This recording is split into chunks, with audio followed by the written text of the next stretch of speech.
Dalam hidup, setiap hal yang terjadi, entah itu hal baik atau buruk, semuanya pasti memiliki pelajaran di baliknya. Sekalipun itu adalah hal paling menyakitkan dalam hidup kita. Dan Bara selalu belajar satu hal dari pengalaman terburuknya selama ini, kehilangan kakaknya, Ririn Anindya Pratama. Itu adalah hal terburuk yang pernah ia alami selama ini, dan semoga jadi yang terakhir. Bara belajar banyak hal dari kehilangan kakaknya. Belajar tentang pentingnya saling perhatian di dalam sebuah keluarga. Belajar untuk lebih bisa menurunkan ego, menyudahi gengsi, dan lebih jujur akan perasaan kita. Bara dulu begitu gengsi mengatakan bahwa ia sayang pada kakaknya. Bara malu jika harus menunjukkan rasa sayangnya itu secara terang-terangan. Dan hal itu adalah penyesalan terbesarnya. Sampai akhir hidup sang kakak, Bara tidak diberi kesempatan menyampaikan rasa sayangnya tersebut. Maka dari itu, di hubungannya kali ini dengan Nara, Bara ingin menyingkirkan gengsinya sejauh-jauhnya. Bara ingin terus terang akan perasaannya, dan Bara bersyukur ia bisa. Bara mengelus dengan penuh sayang nisan yang bertuliskan nama kakaknya tersebut. Ia kini sedang berada di makam sang kakak, mengunjunginya karena rasa rindunya yang sudah mulai menumpuk. Bara tak pernah membawa bunga. Hal itu ia lakukan karena semasa hidup kakaknya tidak pernah menyukai bunga berjenis apapun. Gue rindu, adunya dengan suara pelannya, hampir seperti bisikan. Lama Bara terdiam sambil memandangi nisan kakaknya tersebut. Selalu seperti itu. Bara akan datang ke makam kakaknya sebulan sekali, berdiam diri di situ, membersihkan makam kakaknya lalu mengirim doa. Dan Bara tidak pernah bosan untuk mengucapkan satu hal setelahnya. Gue sayang banget sama lo. Sayang banget. Lama Bara mencium batu nisan kakaknya. Sesuai kebiasaannya setelah berdoa, ia akan melakukan hal itu, menyampaikan rasa sayangnya yang dulu tak sempat tersampaikan karena gengsinya. Bara beranjak berdiri, mulai melangkah pergi meninggalkan area pemakaman. Memang benar apa kata orang, bahwa perpisahan paling menyakitkan itu adalah kematian. Bara mengendarai mobilnya dengan kecepatan sedang. Di jam segini jalanan cukup padat, banyak pekerja kantoran yang keluar untuk makan siang, dan Bara juga merasa lapar. Membelokkan mobilnya, Bara sangat hafal jalan yang kini ia lewati, jalan menuju kampus Nara. Bara memperlambat laju kendaraannya, mengambil ponselnya dan mendel nomor seseorang. Loudspeaker menyala. Tak lama kemudian, terdengar nada sambung dari orang yang ia telepon.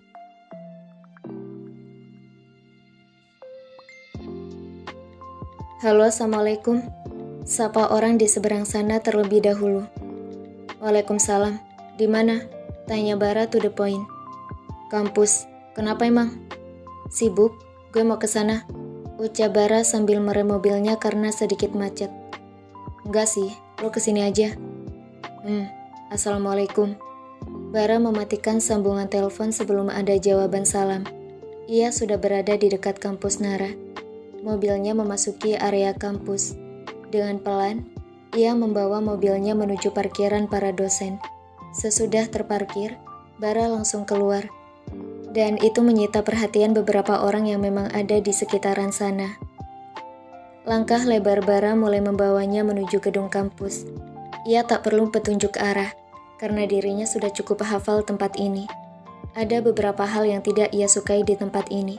Mahasiswinya banyak yang centil, terlalu heboh jika melihat pria tampan, dan kuping Bara rasanya panas ketika mulut mereka tak henti-hentinya mengoceh mengenai dirinya.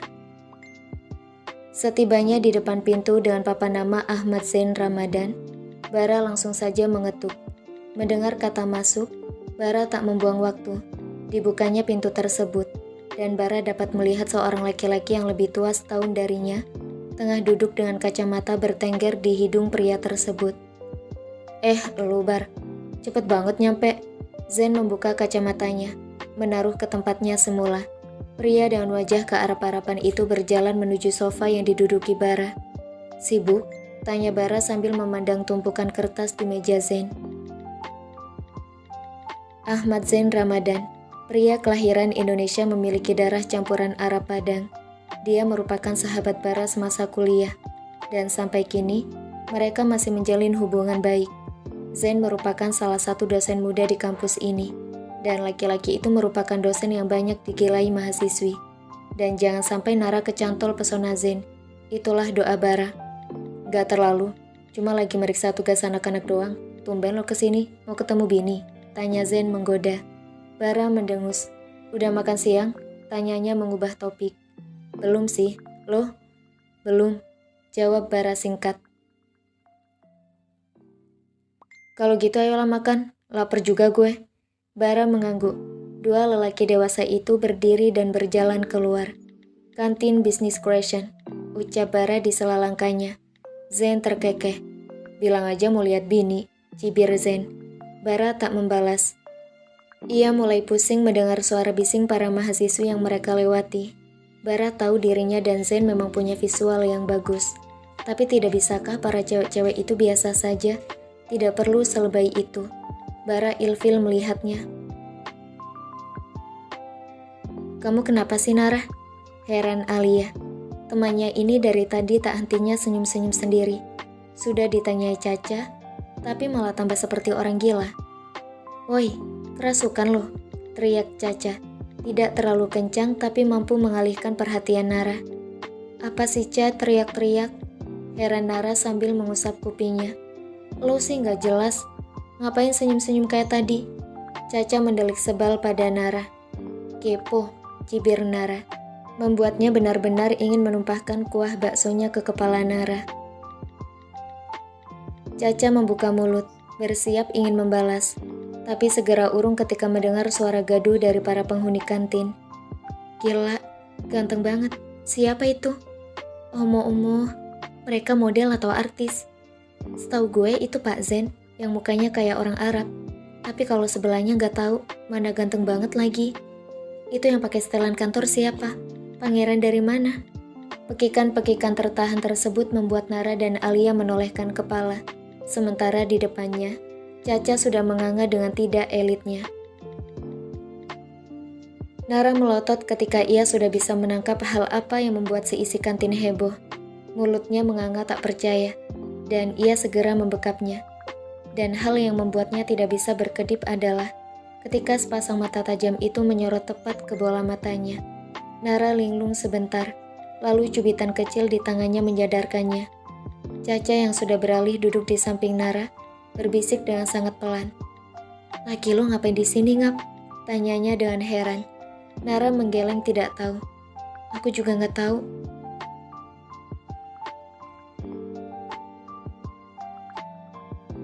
Itu yang di sebelah siapa lagi? Ganteng banget. Caca memekik tertahan. Nara kembali memfokuskan pandangan kepada Bara, yang kini semakin dekat dengannya. Mereka siapa? Celetuk Alia yang mampu menyadarkan Nara dan Caca dari rasa kekagetan. Nara gelagapan. Tanpa menjawab pertanyaan Alia, perempuan itu dengan cepat memposisikan badannya benar-benar membelakangi Bara. Siapapun bilang kalau ini cuma mimpi. Batin Nara menjerit. Ia tepuk pipinya dan sakit. Nara meringis. Ia tak bermimpi. Dan sialnya, bau parfum Bara begitu terasa di indera penciumannya. Harus gimana ini? Harus gimana? Batin Nara bertanya frustasi. Dan yang lebih membuatnya frustasi lagi adalah saat ia merasakan sebuah tangan besar mengelus kepalanya. Ada pekikan tertahan dari para siswi. Dan Nara rasanya ingin tenggelam saja ke dasar laut begitu tatapannya mendongak dan menemukan Bara tengah memandangnya tanpa ekspresi. Jantung Nara berdegup kencang. Panas dingin rasanya ketika semua mata memandanginya dan Bara. Bara melirik kecil mangkuk mie ayam Nara yang tinggal sedikit. Sudah makannya? Tanya Bara tetap pada posisinya. Nara mengerjap. Udah. Dan ia tidak tahu kenapa bisa segugup ini. Temani saya makan, ucap Bara. Di mana? Nara benar-benar seperti orang bodoh sekarang. Bara menunjuk meja yang sudah diduduki Zain dengan matanya. Nara melihat sebentar. Ia tak berani menatap manapun selain Bara sekarang. Nara mengangguk. Oke. Nara beranjak dari kursinya. Jantungnya makin deg-degan ketika Bara dengan tenang menggenggam tangannya. Sedingin apa tangannya sekarang? Itu yang jadi pertanyaan Nara, karena ia bisa merasakan tangannya benar-benar menghangat ketika Bara menggenggamnya. Bara membawanya berjalan menuju meja yang hanya berjarak 2 meja dari meja Nara sebelumnya. Langkah besar Bara tak menyulitkan Nara, meski ia harus berjalan cepat daripada biasanya. Nara tak tahu siapa yang datang bersama Bara tadi. Yang jelas, laki-laki tersebut terlihat ramah. Zen menyambut kedatangan Nara dan Bara dengan senyuman kecil. Hanya Nara yang membalas, sementara Bara wajahnya tetap datar. Bara sudah mendudukkan diri, dan Nara juga ikut duduk di sebelah Bara. Suaminya itu bahkan dengan santai menarik Nara agar lebih rapat kepadanya. Nara mengerjap, memandang Bara sebentar lalu kembali menunduk.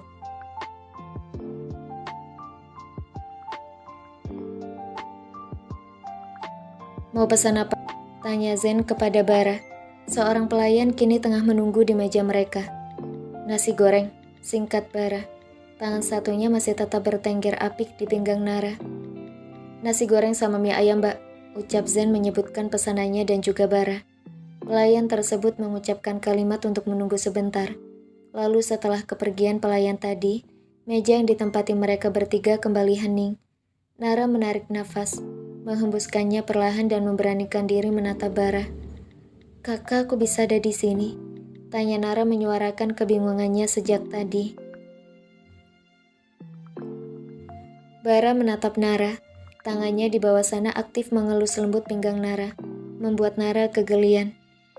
"Menemui teman saya," ucapnya sambil merapikan rambut Nara yang beberapa helainya tidak rapi. "Dan kamu?" sambung Bara dengan tatapan sudah menyorot dalam ke dalam bola mata Nara. Ketahuilah bahwa saat ini jantung Nara tengah jumpalitan. Detaknya tak lagi setenang sebelumnya. Nara tidak tahu kenapa, tapi setiap kali ia mendapati tatapan dalam dari Bara atau berdekatan dan melakukan skinship dengan Bara, jantungnya selalu berdetak di luar batas normal. Apa Nara harus periksa ke dokter?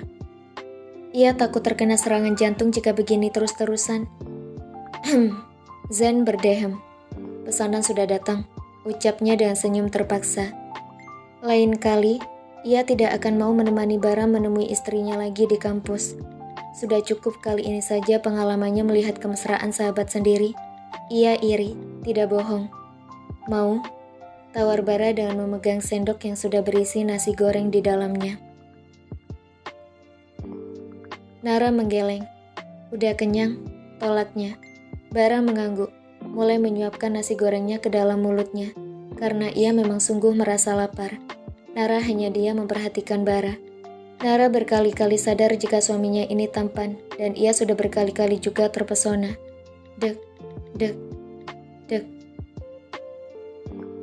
Sedari tadi, jantung Nara berdetak abnormal semenjak kedatangan Bara yang tiba-tiba. Ditambah lagi, kini ia duduk berdempet dengan Bara, mencium aroma khas suaminya tersebut, membuat jantungnya memompa lebih cepat. Apalagi, saat kilasan kejadian tadi pagi saat Bara mengantarnya kuliah, tepatnya di mobil terlintas, Nara merasa jantungnya benar-benar akan melompat dari tempatnya, saking kuatnya debaran tersebut.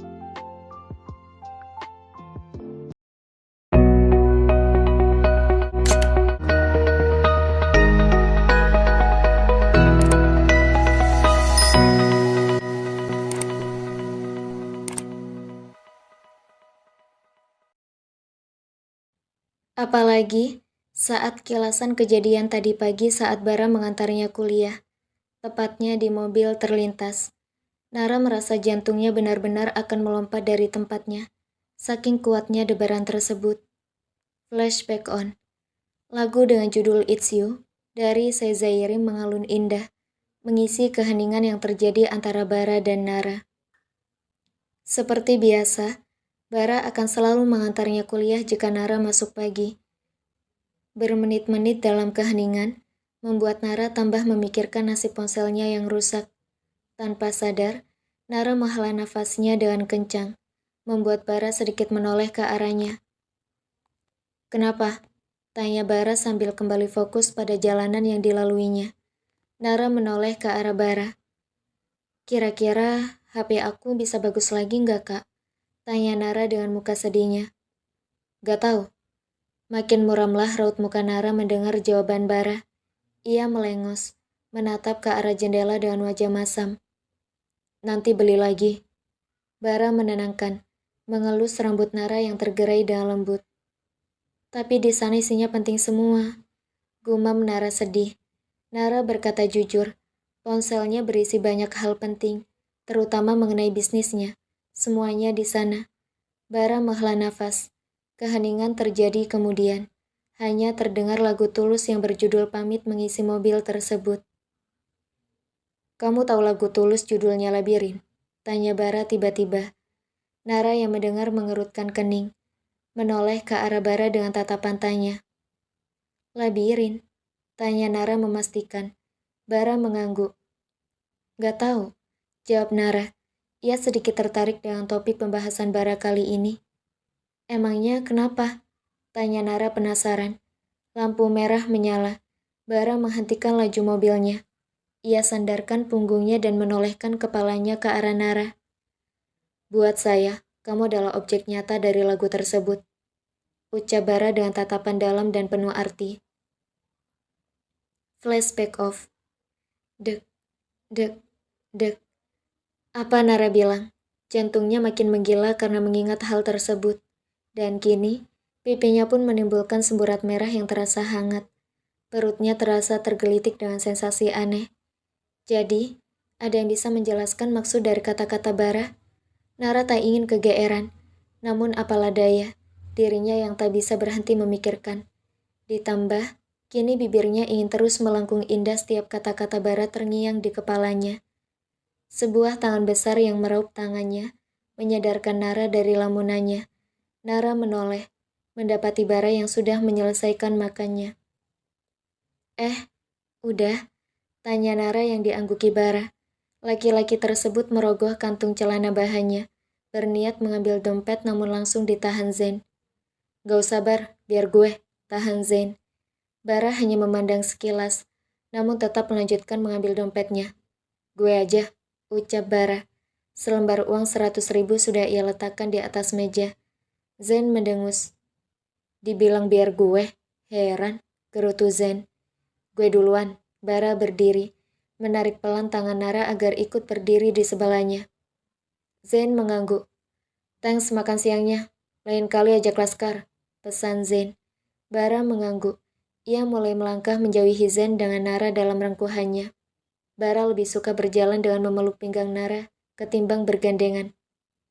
Hal itu didasari karena lebih nyaman. Selain itu, cara tersebut lebih ampuh untuk menunjukkan bahwa Nara adalah miliknya. Kita kemana, Kak? Tanya Nara sedikit mendongak guna menatap Bara yang berjalan di sampingnya. Parkiran. Hanya itu jawaban Bara. Dan setelahnya, mereka kembali sama-sama diam hingga sampai di tempat Bara memarkirkan mobil mewahnya.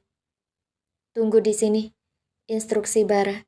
Nara hanya bisa diam menurut sambil memperhatikan langkah Bara. Cowok itu melangkah menuju kursi samping kemudi, membukanya, dan setelah beberapa saat kembali menghampiri Nara. Di tangan Bara, terlihat sebuah ponsel sedang cowok itu genggam, dan yang membuat Nara bingung adalah ketika Bara menyodorkan ponsel tersebut kepadanya. Ambil, ucap Bara ketika Nara tak juga mengambil ponsel tersebut. Nara mengerjap, mengambil ponsel di tangan Bara dan ditelitinya. Keluaran terbaru. Buat apa, Kak? Tanya Nara bingung. Kamu. Buat aku. Tanya Nara memastikan. Bara mengangguk. Nara hampir berteriak kesenangan, tapi segera ia tahan karena sadar ini tempat umum.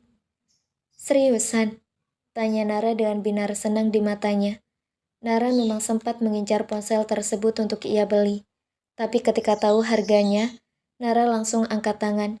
Bisa habis uangnya hanya untuk sebuah ponsel. Bara kembali mengangguk. Nanti telepon saya kalau udah pulang. Alasan utama Bara membelikan Nara ponsel baru adalah karena ia tak tahan jika bekerja tanpa mendengar suara Nara. Ia tidak bisa jika tidak menerima kabar dari wanita kesayangannya. Makasih. Nara langsung saja memeluk Bara dengan erat, mengalungkan kedua tangannya di leher Bara. membuat ia harus berjinjit dengan ekstra. Bara tersenyum kecil. Tak menyia-nyiakan kesempatan, Bara langsung saja merengkuh pinggang Nara, mengeratkan pelukan mereka. Nara ingin melepas pelukannya, tapi tidak bisa. Alhasil dirinya hanya bisa menarik kepalanya. Masih dalam pelukan sang suami, Nara mendongak guna bisa melihat Bara. "Emangnya HP aku yang lama udah gak bisa dibagusin ya?" tanya Nara sedih. Bara mengelus rambut Nara menggunakan satu tangannya. "Belum tahu."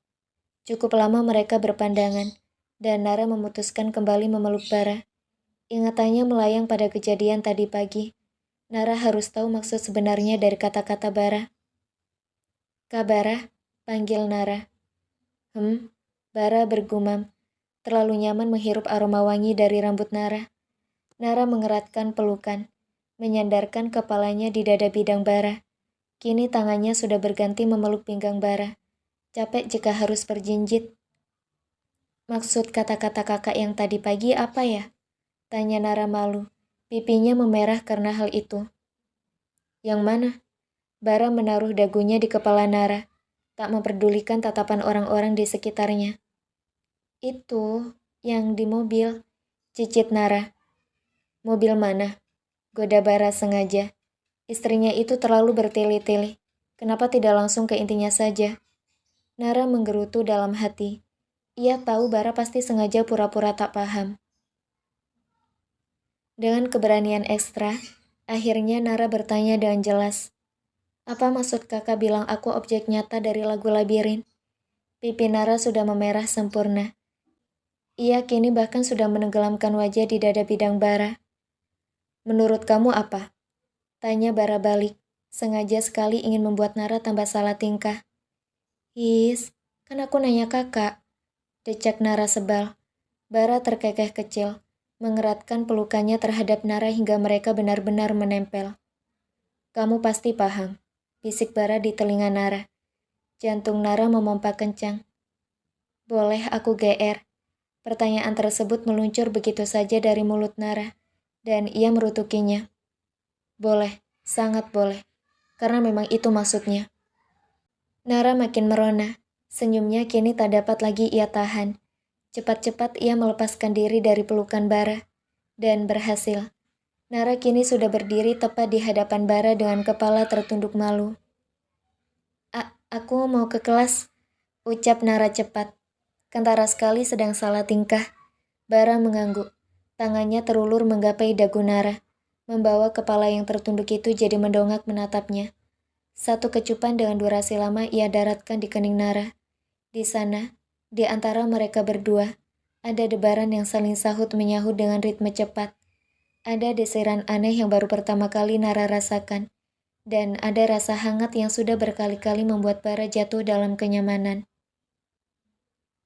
"Belajar yang benar," ucap Bara setelah menyudahi kecupannya. Nara makin tertunduk dengan rona merah di pipinya. Iya, Kak Bara hati-hati di jalan." Langsung saja, setelah mengatakan hal tersebut, Nara dengan cepat berlari meninggalkan Bara. Bara terkekeh kecil. Istrinya begitu lucu saat sedang salah tingkah. Nara berlari memasuki toilet. Tidak ada siapapun. Langsung saja Nara menyandarkan punggungnya di dinding, menyentuh dadanya yang masih membuat debaran kencang. Nara terengah. Berlari dari parkiran sampai toilet ternyata melelahkan juga. Rasanya kayak mau copot. Gumam Nara dengan tangan masih menyentuh dadanya. Nara menggigit bibir bawahnya. Perkataan Bara kembali terngiang di kepalanya. Dan itu sungguh menyiksa tapi terdengar candu. Karena perkataan Bara membuat senyumnya sulit untuk dilunturkan. Dan membuat debaran jantungnya makin tak karuan. Suara orang bercakap-cakap terdengar di telinga Nara. Membuatnya langsung menegakkan badan. Nara berjalan menuju wastafel, menghidupkan keran dan mencuci tangannya. Tidak lucu jika ia terlihat tengah senyum-senyum sendiri di dalam toilet. Bisa-bisa dikira kerasukan. Tak lama kemudian, 4 orang perempuan dengan gaya modisnya masuk ke toilet. Nara sedikit menoleh.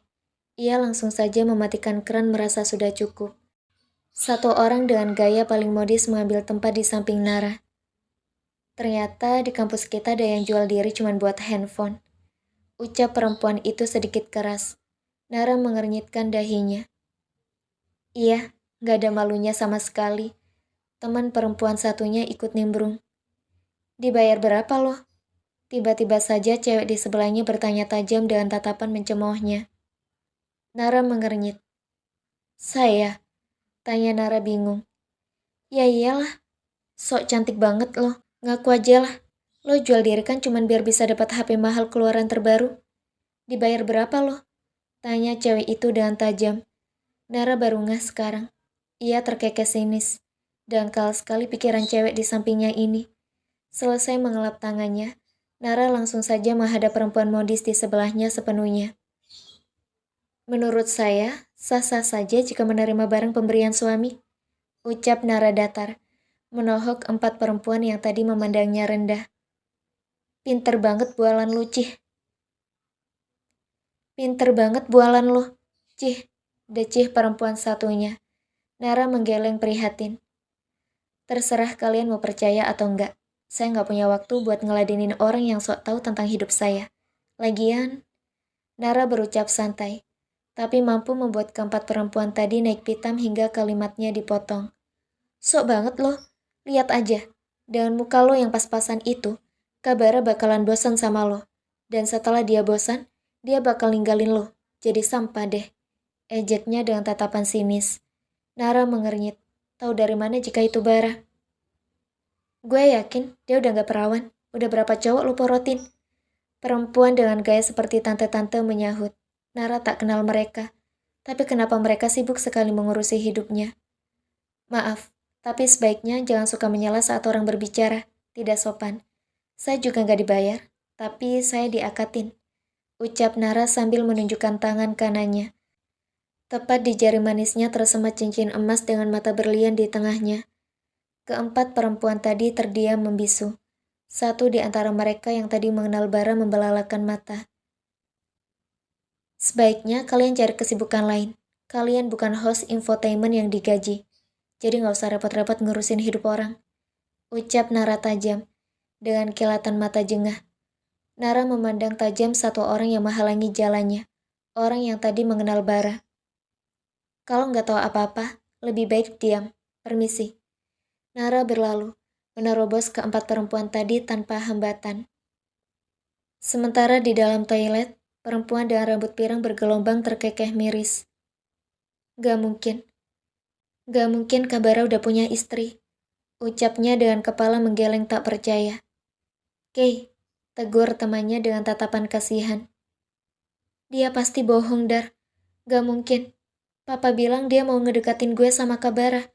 Dan gue yakin Kabara masih single. Perempuan tersebut masih bersikukuh dengan keyakinannya. Tapi itu udah lama. Dan tadi lo lihat sendiri gimana sikap Kabara sama tuh cewek. Beda jauh waktu sama lo. Tapi gue suka sama Kabara, Syah. Lirih Keira. Perempuan yang hampir 3 tahun menaruh rasa pada Bara. Berawal dari pertemuan pertama mereka. Bara sebagai sahabat Laskar. Dan dia sebagai tetangga Laskar. Lalu kini, setelah begitu lama menaruh rasa, Keira dipaksa harus merelakan. Gila saja.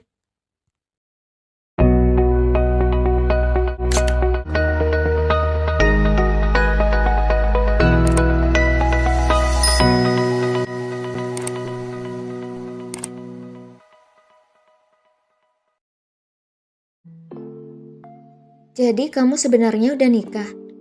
Dan cowok tadi itu suami kamu? Tanya Alia di sela langkahnya menuju tempatnya memarkir motor. Nara mengangguk. Tadi dia sudah menceritakan semuanya kepada Alia yang dirundung rasa penasaran. Gak nyangka sih, temen aku ini udah ada suaminya. Alia geleng kepala. Ia terkekeh sendiri begitu mengetahui Nara sudah bersuami. Kamu kapan nyusul?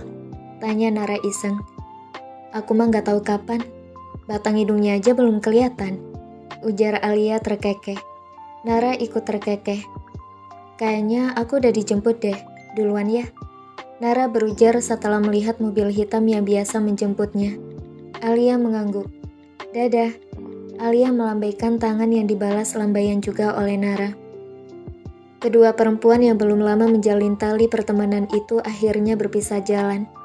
Nara memasuki mobil, menyapa Pak Tommy, sopir barunya yang disiapkan Bara untuk mengantar jemputnya kemanapun. "Langsung pulang, Non?" tanya Pak Tommy, menatap Nara dari kaca depan. "Ke kantor Kak Bara, Pak."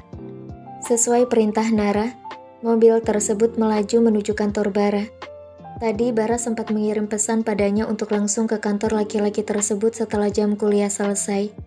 Dan entah kenapa, sekarang Nara jadi deg-degan tak karuan setelah pernyataan cinta tak langsung dari Bara. Meskipun tak diucapkan secara langsung dan nyata kata cinta itu, tapi Nara sangat paham maksud perkataan Bara. Dan lagi pun, dia sudah mendapat lampu hijau untuk boleh kegeeran akan maksud dari perkataan Bara. Jadi ya begini. Dia jadi suka mesem-mesem sendiri, seperti orang gila. Setibanya di sana, Nara mendapat sapaan dari beberapa karyawan yang berpapasan dengannya. Ia juga tak perlu lagi diantar oleh siapapun untuk menuju ruangan Bara. Tepat saat ia menuju lift, pintu tersebut terbuka, menampilkan sosok Laskar dengan beberapa berkas di tangannya. Nara?" sapa Laskar sedikit terkejut. Nara menyunggingkan senyumnya. "Hai Kak Laskar, Kak Bara dari ruangannya kan?" sapa Nara sekaligus bertanya keberadaan Bara. Laskar sedikit kikuk. Ada kok," ucapnya terdengar ragu. "Kalau gitu aku kesana dulu Kak," pamit Nara. Laskar mengerjapkan mata, mengangguk ragu. Tangannya bergerak ingin mencegah, tapi Nara sudah lebih dulu masuk ke dalam lift. Laskar hanya bisa berdoa. Semoga setelah ini tidak ada perkelahian yang terjadi antara sepasang suami istri tersebut. Nara berjalan menuju ruangan Bara dengan senyum cerahnya. Tangannya bergerak meraih kenop pintu dan membukanya. "Bilang Kak, perempuan itu pasti bohong kan?" Bara diam, tak menanggapi. Ia malah sibuk akan pekerjaannya, seperti tidak ada orang lain di ruangannya selain dirinya. Perempuan tadi berjalan menuju meja Bara dengan tangis. "Kak Bara, please, bilang dia bohong. Aku cinta sama kakak. Kak Bara pasti punya rasa juga kan sama aku?" tanya perempuan tersebut terdengar memohon. Dia Keira, perempuan yang tadi sempat melabrak Nara di toilet. Saat ini perempuan tersebut tengah memastikan tentang kebenaran perkataan Nara. Dia masih tak percaya, ralat. Dia menolak untuk percaya. Bara mulai jengah. Tetangga Laskar ini sungguh mengganggu. "Saya sudah beristri," tekan Bara sambil menatap tajam Keira. Keira menggeleng kuat. Enggak. Kakak pasti bercanda." "Iya kan? Bercanda kan?" tanya Keira sudah seperti orang depresi. Bara mendengus. "Terserah." Keira berjalan mendekati Bara, ingin meraih tangan Bara, tapi suara Nara yang sedari tadi hanya menonton menyela. "Kak Bara," panggilnya lembut, berjalan mendekati Bara yang sudah menolehkan kepala ke arahnya. Tubuh Keira menegang. Dengan cepat ia membalik badan. Didapatinya perempuan yang mengaku-ngaku sebagai istri Bara berada di ruangan Bara. Ia menggeleng, masih tak ingin percaya apapun kebenarannya. "Sudah sampai sayang." Bara berdiri, berjalan menghampiri Nara yang menegang dengan pipi merona. Sangat manis di mata Bara.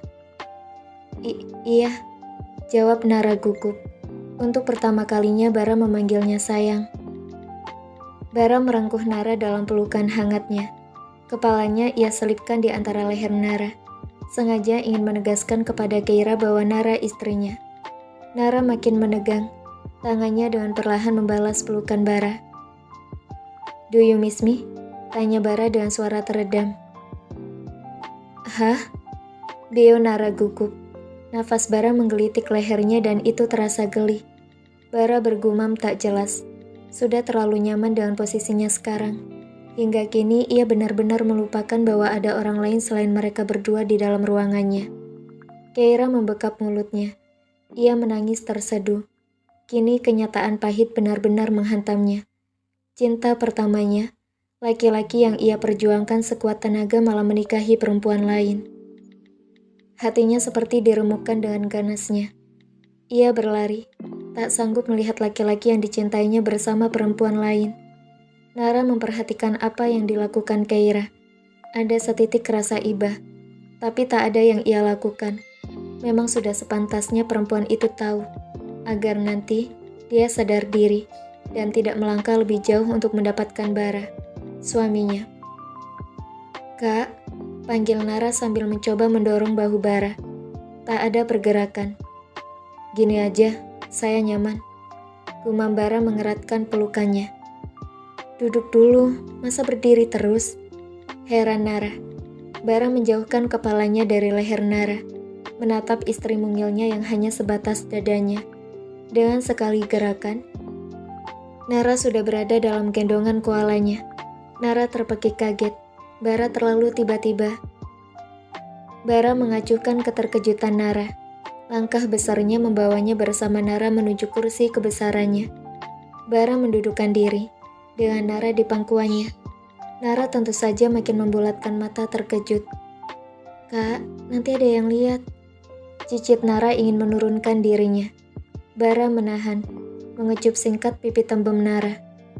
"Gak akan ada," ucapnya tenang, melanjutkan kembali pekerjaannya yang sempat tertunda. "Ih, nanti ada yang masuk, turunin," rengek Nara. Bara hanya abai, membuat Nara mencebik. Jika sudah berkeinginan, maka tidak ada yang bisa membantah seorang Bara Agasta Pratama, termasuk Nara. Dengan pasrah, Nara menyandarkan kepalanya di bahu Bara, mencari posisi nyaman, hingga ia merasakan sebuah elusan lembut dan teratur di punggungnya. Suaminya ini memang benar-benar sudah tahu Nara suka tertidur jika sudah diperlakukan seperti itu. Tetap saja dilakukan.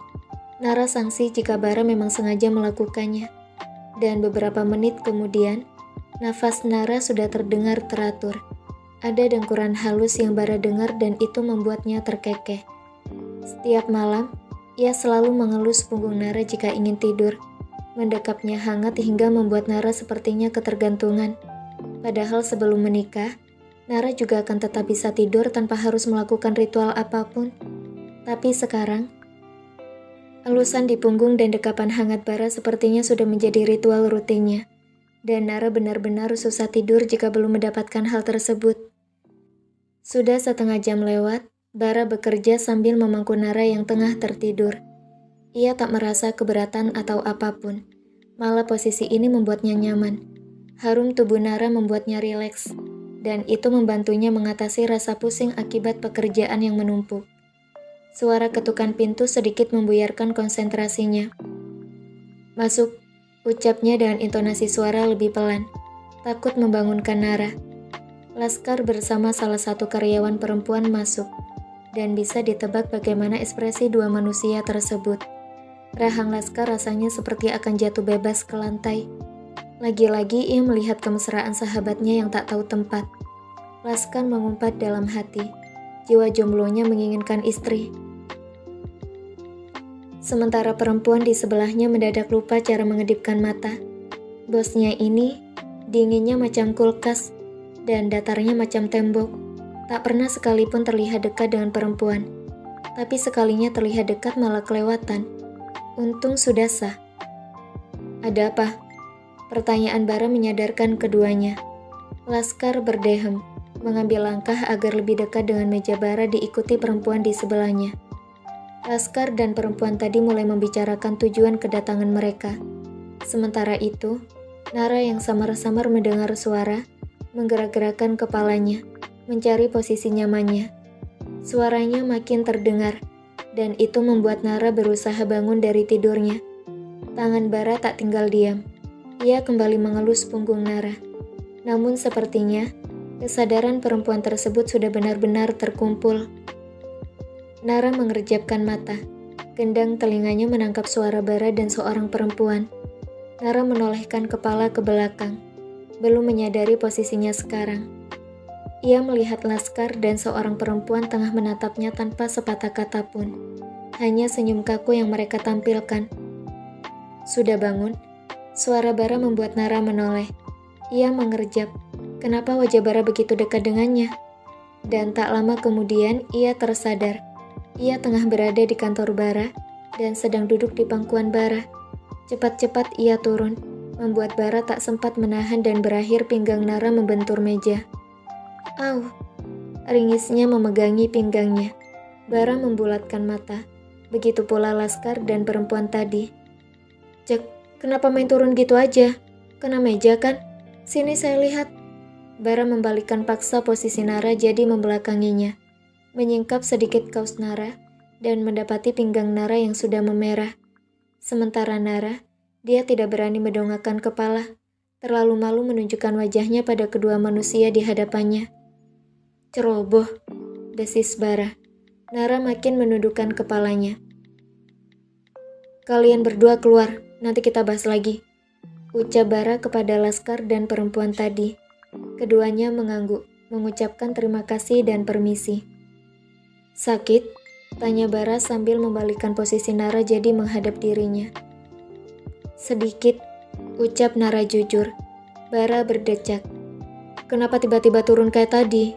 Tanya Bara tak habis pikir. Malu, cicit Nara dengan kepala tertunduk. Bara menghela nafas, mengapit dagu Nara dan membuat Nara menatapnya. Kita nggak berbuat dosa, buat apa malu? Mendengar itu, Nara langsung saja mencebikkan bibirnya. Bara ini sepertinya memang suka seenaknya. Lain kali jangan gitu lagi. Bara mengelus pinggang Nara yang memar dengan lembut. Nara mengangguk, tak ingin membantah. Mau pulang? Tanya Bara sambil mengelus surai Nara. Emang kerjaan kakak udah beres? Tanya Nara. Udah. Ya udah mau pulang. Bara mengangguk, membereskan mejanya terlebih dahulu. Lalu setelahnya, laki-laki tersebut langsung saja meraih tangan Nara untuk ia bawa keluar dari ruangannya.